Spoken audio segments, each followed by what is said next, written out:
Hello guys, আজকে আমরা চলে এসেছি একটি নতুন ভিডিওতে। আজকে আমাদের ভিডিও বিষয় হচ্ছে রোটেশন কন্ট্রোল। আমরা সবাই জানি রোটেশন কন্ট্রোল একটি খুবই গুরুত্বপূর্ণ বিষয়, কিন্তু আমাদের মোবাইলে যে অটো রোটেট অপশনটি দেওয়া থাকে সেটি ঠিকমতো কাজ করে না, শুধু সাইড ওয়াইজ করে। কিন্তু আমাদের আজকে আপনারা দেখাবো কিভাবে এটি পুরোপুরি উল্টো করে নেওয়া যায়। এজন্য আমাদের প্রথমে একটি অ্যাপ নামাতে হবে। প্লে স্টোর নাম হচ্ছে রোটেশন কন্ট্রোল। আপনারা দেখতে পাচ্ছেন এই অ্যাপটি আমার মোবাইলে এটি আগে থেকে ইনস্টল করা আছে, তাই আমি এখানে ওপেন করছি।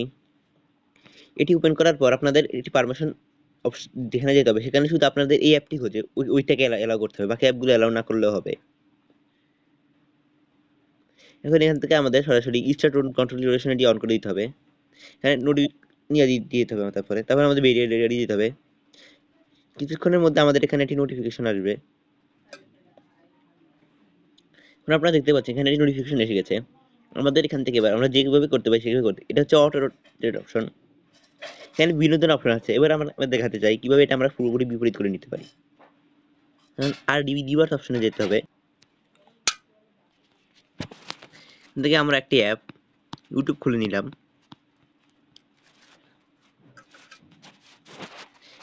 এখান থেকে এটি উল্টে যাবে, কিন্তু এখানে কিছু সমস্যার কারণে দেখানো যাচ্ছে না।